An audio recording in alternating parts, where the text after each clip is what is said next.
Hey guys, welcome to Nerdarchy, for nerds by nerds. I'm Nerdarchist Ted. Today I'm joined by Nerdarchist Dave. And today we're going to talk about 3 ways to use weather in your Dungeons & Dragons game.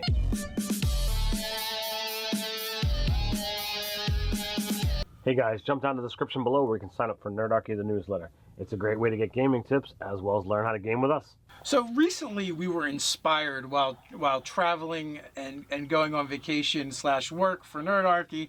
We went on the Fan2Sea Cruise where we experienced a lot of different weather conditions out at sea, as well as on our way to the cruise itself as well. Mm-hmm. So for that, you can actually refer to I believe it's 109 and 110 in your Dungeon Master's Guide, and that's just going to give you generic rules for weather. 118 to 119 is going to give you weather at sea for reference if you want to look in there. Dungeon Master's Guide, you know. But it definitely gave us a bunch of thoughts as far as how this would impact you if you were actually on an adventure. But mechanically, the DMG offers some things, but there's a big difference between what the rules say specific to certain things and what you encounter in real life and how you could easily adapt to that. So we're not going to go over any of the rules in here. You've got your own DMG at home. You can go check that out. We're going to just speculate on the things that we saw and kind of went through and how we would want to use that in our games. Yeah, essentially there's basically 3 ways to use the weather in your game. So we'll run through them, and I guess we'll start with the very first one, and just weather as narration, right? It just links the players and the characters to your world. It makes it feel more real. And you know, the reason that really brought this home was the last night on the cruise ship, the sea was a bit rough. There was a lot of wind, and now, we don't actually know how tall the waves were, but we know it was rougher than the day before.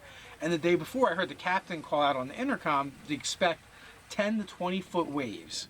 So it must have been higher. They must have been bigger than that. Right. Now, we're on a cruise ship. We're talking, I believe our ship had 13 decks. Or Yes. was it more than that? It was 13 decks. A mighty vessel. The brilliance of the sea. Indeed.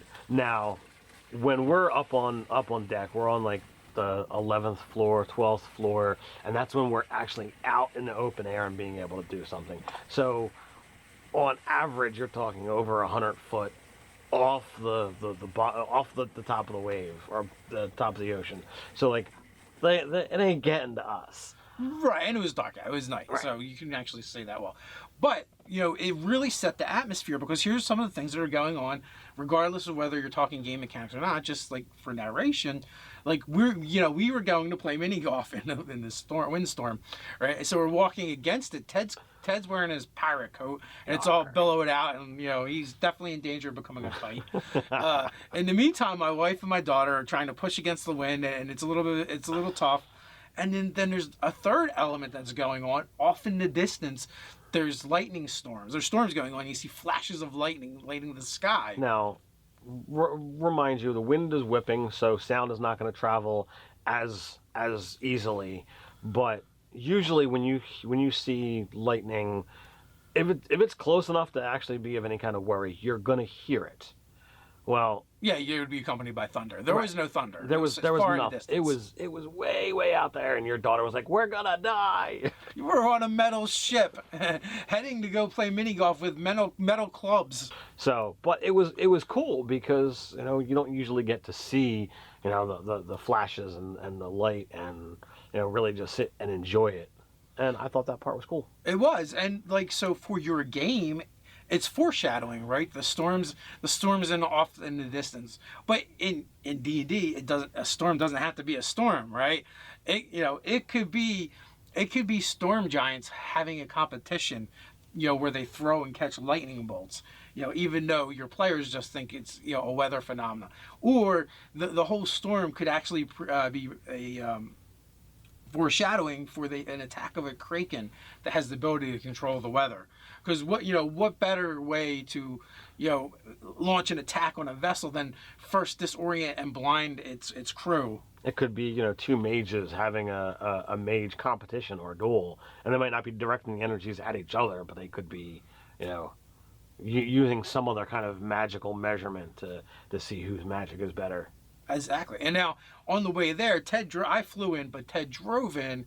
I believe the morning of the cruise or the morning before was extremely foggy. Oh yeah. And where we were staying in Tampa, within a couple hours the fog burned off, no problem whatsoever after we gotten up. But Ted had a little bit of a different experience. Well, we had to get up at like 4 o'clock in the morning, somewhere in that neighborhood, and drive from South Carolina to Tampa. We were looking at 6 to 7 hours of driving, and our plan was to try and be in Tampa at noon. So we had to go, and my traveling companions are not just, let's just get in the car and go. You got to stop, you got to stretch, you got bathroom breaks, food breaks, whatever have you. But there was an area where Were you traveling with hobbits per chance? No. We need second breakfasts. But foodies they were. Now, as we're traveling on the highway, there's a lot of cars traveling, and they can make the fog move. But off to the sides of the road, there's forest and land and what have you, that there's not cars traveling at 60 plus miles an hour, and therefore the fog is kind of static. And there's times that I look and I'm like, that tree has got to be 15 to 20 feet tall, and you can barely see the tip of it, and the fog has sunk all the way to the bottom of the ground. So if you were walking in that, you wouldn't be able to see anything. And I was just like, that really makes me wonder, how could I use that in a game? Because I know, like, whether you're in a car or on foot, if you try to illuminate the fog, it just reflects back at you. So you're just going to get more blind. So when you've got complete invisibility to everything around you, travel and combat, I don't want to say impossible, but it can be dangerous.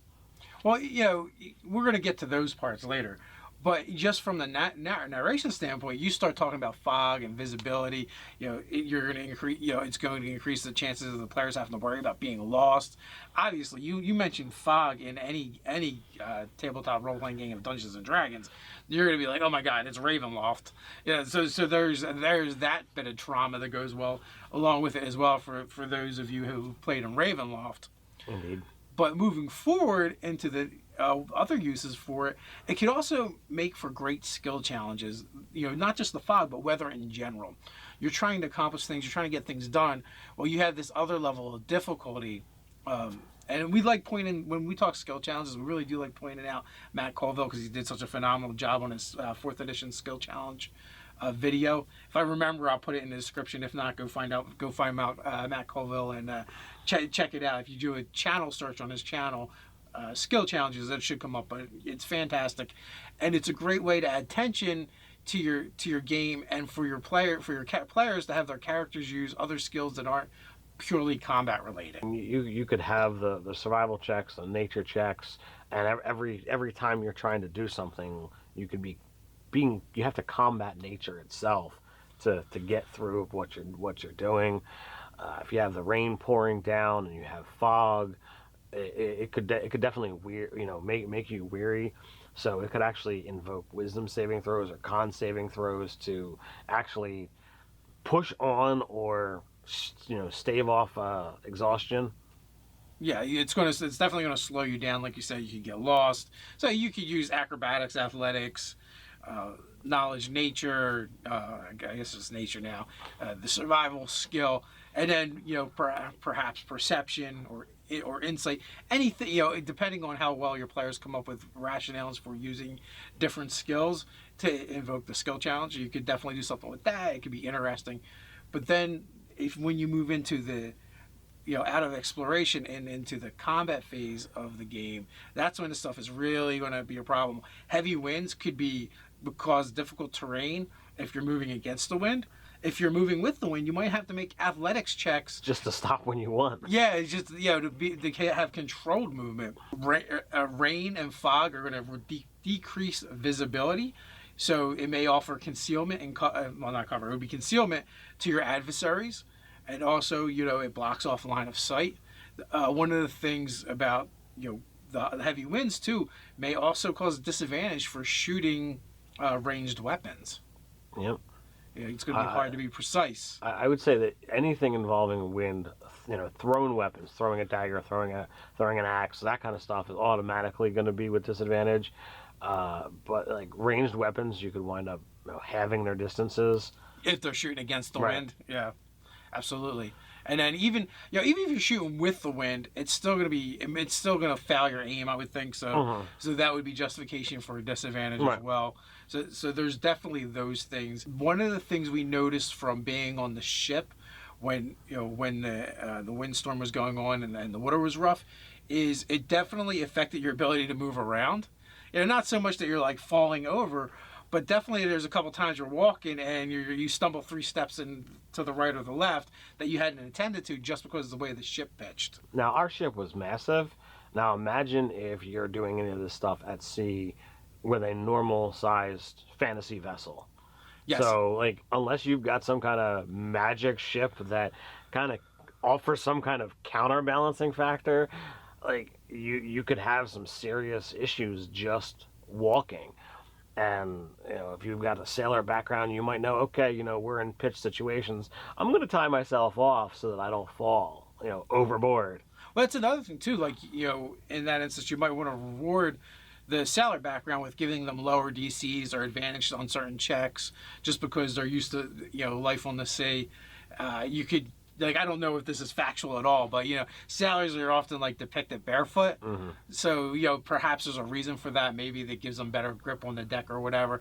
They just couldn't afford shoes. Yeah, maybe. Your steadfast companion is always, you've always seen his feet shod, but all of a sudden you're on a ship and he's running around barefoot. Why is he doing that? Like, so there could be little interesting things like that going on. Getting into the combat, fog tends to do what it's going to do. So there's nothing to say that you couldn't have fog that starts like, at the waist or mid chest, and therefore the creatures who are only 2 or 3 foot tall can walk right underneath of it and not have any problems. So they could be rolling with standard or with advantage, whereas you are rolling with disadvantage because you're having a hard time seeing them. So like that's one way to really be able to muck with players as well with fog. Yeah, with the ground cover. Yeah, depending, like if it's something that doesn't rely wholly on its sight to see, or within 5 foot, you're probably okay to attack something just next to you. Now the other thing I was thinking with the pitching and yelling deck, during combat, that might require athletics checks, to move around and not end up on your ass. Oh yeah. Especially, if the ship is, pitching and yawing more than the one we were on. And and granted, we were just walking. We weren't dodging sword and axe blows and trying to land attacks of our own. We were just moving around. So, so that's going to create a much different set of circumstances than the ones we were facing. And again, on those checks, you might want to give your sailor background characters a lower DC or advantage on the check to denote, well, this is how they spend a good portion of their life. Yep. So the question is, in your games, how do you use weather to enhance the gameplay? Let us know in the comments below. While you're at it, like, share, and subscribe. You can patronize us in a good way over on Patreon. So until next time, Stay nerdy.